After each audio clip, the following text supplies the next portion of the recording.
लेखन के बारे में भी कितनी बार कहा गया है कि लेखन से क्या होता है कि शुरुआती दिनों में हमारा ध्यान एकाग्र होता है। जब हम लिखने बैठते हैं राम नाम, तो हाथ, हमारी जो इंद्रियां हैं वो लिख रही होती हैं, मन भी वहाँ ज़्यादातर स्थिर ही होता है। छूटे ना अधिक अधिक अरुझाई।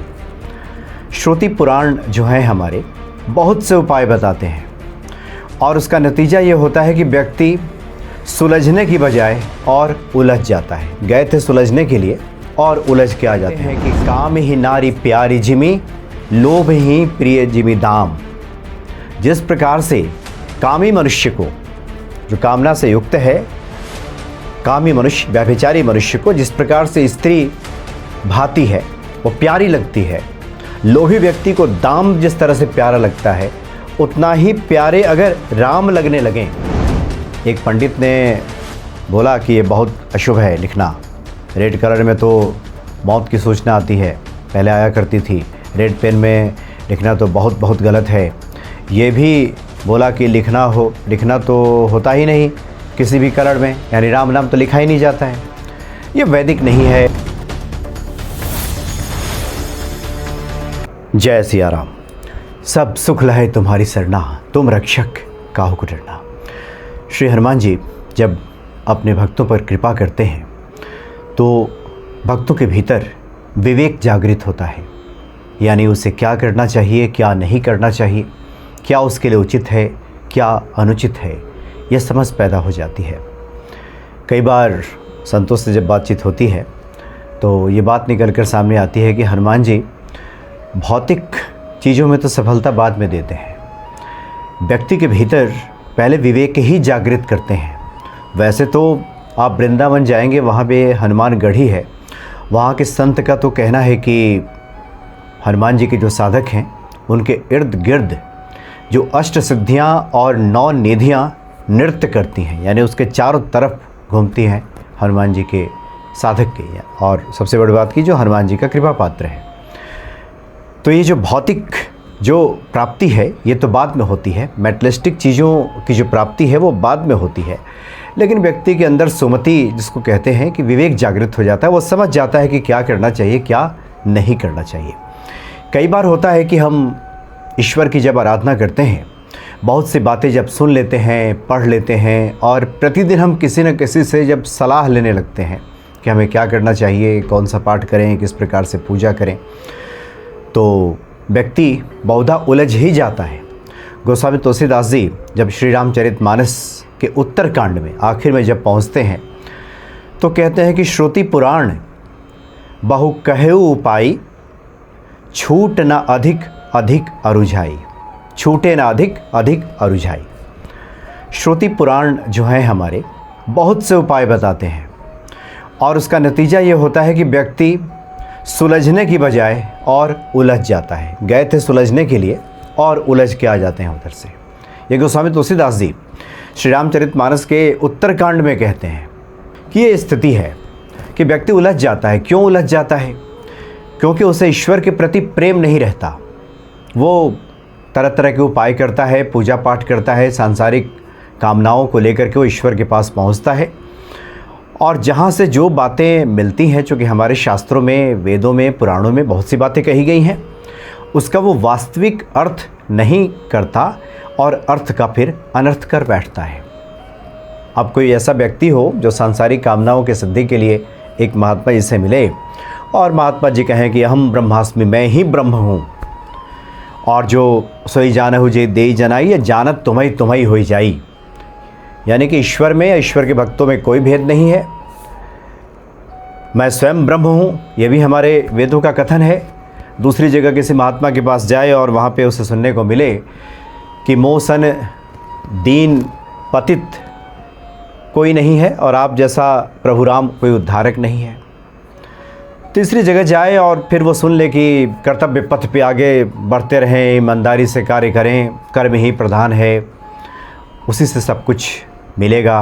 कहीं सुन ले कि सब ही नचावत राम गोसाई, कभी वो सुन ले कि कर्म प्रधान विश्व रचि राखा, वो लज जाता है। कर्म प्रधान है कि राम को सबको नचाते हैं, ये सही कि वो सही, हम ब्रह्म हैं कि हम पतित हैं, कि हम दीन हैं, ये तरह तरह की जो बातें व्यक्ति के मन में आ जाती हैं तो वो उलझ जाता है। ये देखिए, ये बातें हम इसलिए कह रहे हैं कि इस तरह की बहुत बार मेरे पास मेल कमेंट्स आते हैं। बहुत सारी ऐसी बातें होती हैं जो भक्ति के लिए को किसी काम की नहीं रहती, व्यक्ति का एक तरह से उलझाव ही होता है। बहुत सारे सवालों को हम छोड़ भी देते हैं। लेकिन ये जो सवाल है, एक महिला भक्त ने लिखा है। इन्होंने लिखा है मोनिका चौधरी जी, ये है इनका एक आईडी है, इससे इन्होंने मेल किया है और ये 2 अप्रैल को ही मेल किया है। इन्होंने लिखा है कि जय सिया राम, मुझे एक पंडित ने राम नाम लिखने से मना कर दिया, मन में वहम डाल दिया। मैं मंदिर जाती हूँ तो वहीं हनुमान जी के सामने 2-3 घंटे बैठ के रेड पेन से नोटबुक में राम नाम लिखती हूँ। एक पंडित ने बोला कि ये बहुत अशुभ है लिखना, रेड कलर में तो मौत की सूचना आती है, पहले आया करती थी, रेड पेन में लिखना तो बहुत बहुत गलत है। ये भी बोला कि लिखना तो होता ही नहीं किसी भी कलर में, यानी राम नाम तो लिखा ही नहीं जाता है, ये वैदिक नहीं है, इससे कुछ अशुभ भी हो सकता है, ये भी उन्होंने डराया। हालांकि मुझे उसकी बातों से कोई फ़र्क नहीं पड़ा, लेकिन फिर भी क्या आप मार्गदर्शन कर सकते हैं? इन्होंने जब मैसेज किया है तो इसका मतलब है फ़र्क पड़ा, एक वहम आ गया। वहम इसलिए आ गया कि बहुत जगह से बहुत सारी बातें जब हम सुन लेते हैं और ईश्वर के प्रति प्रेम नहीं होता, अलग अलग कारणों से अब राम नाम की महिमा हमने सुन लिया कि राम नाम की विशेष महिमा है, ये लिखने से ये प्राप्त हो जाएगा, और नहीं तो इस लोक की सफलता मिल जाएगी, परलोक की सफलता मिल जाएगी। तमाम तरह की बातें हमने सुन ली और उसके बाद हमने लिखना शुरू किया। अब कोई दूसरा व्यक्ति आया, उसने कुछ और बातें कह दी, कोई तीसरा मिला, उसने कुछ और कह दी, किसी ने गीता का उदाहरण दे दिया, किसी ने रामायण की बात कह दी, किसी ने वेदों की बात कह दी, तरह तरह से जहाँ था सब जगह उदाहरण पड़े हुए हैं, सब जगह उदाहरण है। अब जो चाहे अपनी अपनी मर्जी के हिसाब से उस उदाहरण को फिट कर सकता है, सेट कर सकता है और बता सकता है और कह सकता है कि आप गलत हैं या सही हैं। दोनों ही तरह के उदाहरण भरे पड़े हैं। इसलिए गोस्वामी तुलसीदास जी स्पष्ट शब्दों में कहते हैं कि हम तब तक सुलझ नहीं सकते जब तक कि राम के प्रति हमारा प्रेम ना हो जाए। इसलिए गोस्वामी तुलसीदास जी कहते हैं कि काम ही नारी प्यारी जिमी, लोभ ही प्रिय जिमी दाम। जिस प्रकार से कामी मनुष्य को, जो कामना से युक्त है, कामी मनुष्य, व्यभिचारी मनुष्य को जिस प्रकार से स्त्री भाती है, वो प्यारी लगती है, लोभी व्यक्ति को दाम जिस तरह से प्यारा लगता है, उतना ही प्यारे अगर राम लगने लगें तब ये बातें शास्त्रों की हमारी समझ में आएगी, और नहीं तो बहुधा व्यक्ति उलझ ही जाएगा। इसलिए गोस्वामी जी लिखते हैं कि तिमि रघुनाथ निरंतर प्रिय लागू मोहि राम। इसलिए प्रभु राम जो है मुझे निरंतर प्रिय लगें। सांसारिक लोगों को समझाने के लिए उन्होंने एक सांसारिक उदाहरण दिया, क्योंकि संसार में 2 ही चीज़ें हैं जिस पे लोग ज़्यादा आकर्षित होते हैं, या तो स्त्री के प्रति आकर्षित हो जाते हैं या फिर पैसे के प्रति आकर्षित होते हैं। तो इसलिए गोस्वामी तुलसीदास जी कहते हैं जिस प्रकार से कामी व्यक्ति स्त्री के लिए जितना बेचैन रहता है, वो ललायित रहता, वो बेचैनी अगर राम के प्रति हो गई, जिस प्रकार से लोभी व्यक्ति की बेचैनी पैसे के प्रति होती है, वो बेचैनी अगर हमारी राम के प्रति होगी, और निरंतर तिमि रघुनाथ निरंतर प्रिय लागहु मोहि राम। निरंतर, ये निरंतरता में बहुत रहस्य छुपा हुआ है। ये निरंतर हमें राम प्रिय लगें, ऐसा नहीं कि कुछ देर के लिए लगें, किसी भावावेश में हम आ गए, कहीं सुन लिया तो प्रिय लगे, फिर बाद में हम किसी अन्य आकर्षण में फंस गए, तो फिर इस शास्त्र में जितनी बातें कही गई हैं वो सब समझ में नहीं आएगी। इसलिए अगर हम गोस्वामी तुलसीदास जी पे भरोसा करके राम की महिमा से अगर परिचित होते, जहाँ गोस्वामी तुलसीदास जी कहते हैं कि राम नाम मन दीप धरों, जी देहरी द्वार, तुलसी भीतर बाहिर हूँ, जो चाहसी उजियार। गोस्वामी तुलसीदास जी कहते हैं कि राम नाम को अपने जिह्वा पे धारण करने की आवश्यकता है। जिस प्रकार से हम दिया चौखट पे जलाते हैं तो बाहर भी प्रकाशित होता है, भीतर भी प्रकाशित होता है। राम नाम अगर जिह्वा पे हम रखेंगे तो हमारे भीतर भी प्रकाशित होगा, बाहर भी प्रकाशित होगा। ये सफलता मिल जाएगी, परलोक की सफलता भी मिल जाएगी।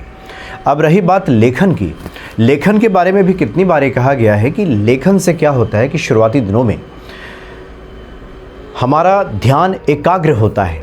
जब हम लिखने बैठते हैं राम नाम, तो हाथ, हमारी जो इंद्रियां हैं वो लिख रही होती हैं, मन भी वहाँ ज़्यादातर स्थिर ही होता है, आंखें स्थिर होती हैं, इसलिए वो स्थिरता के लिए एक है।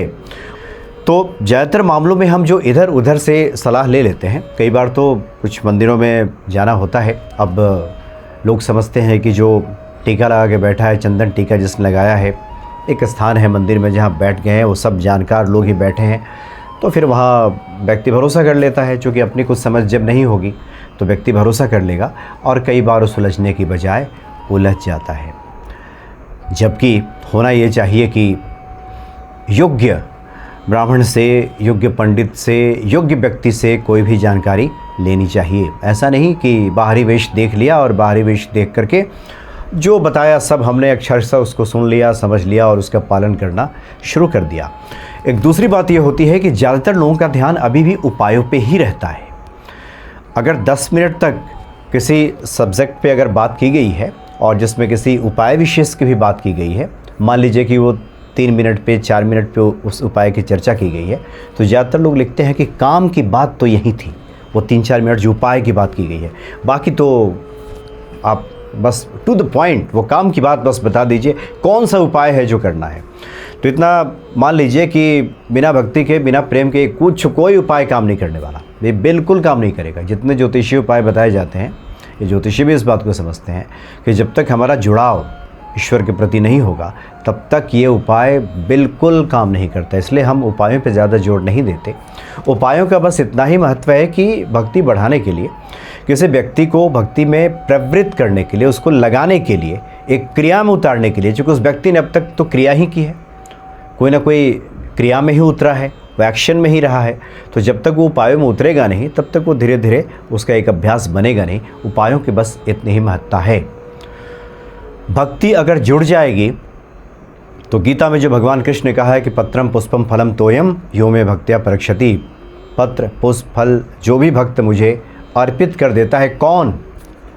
जो मेरा भक्त है, जो जिससे मेरा अन्योन्याश्रय संबंध है, जो मेरा अनन्य भक्त है, वो अगर कुछ भी उठा करके मुझे अर्पित कर देता है तो मैं प्रसन्न हो जाता हूँ।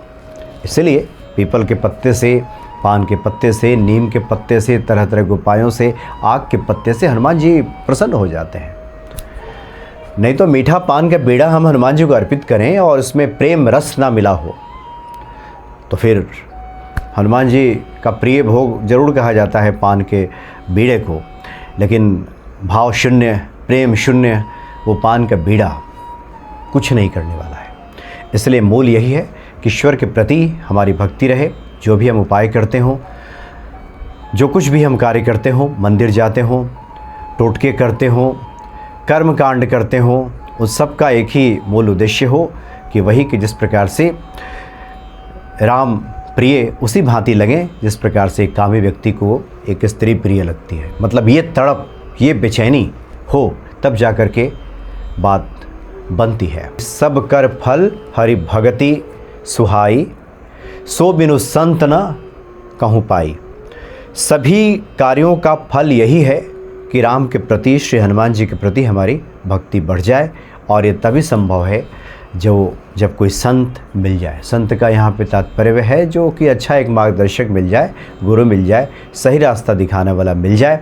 और नहीं तो फिर इधर की बातें, कुछ उधर की बातें, कुछ इस शास्त्र की बात, कुछ उस शास्त्र की बात, कभी गीता, कभी रामायण, कभी वेद, कभी पुराण, सब मिला करके लोग आपस में बात करने लगते हैं और सुलझने की बजाय उलझ जाते हैं।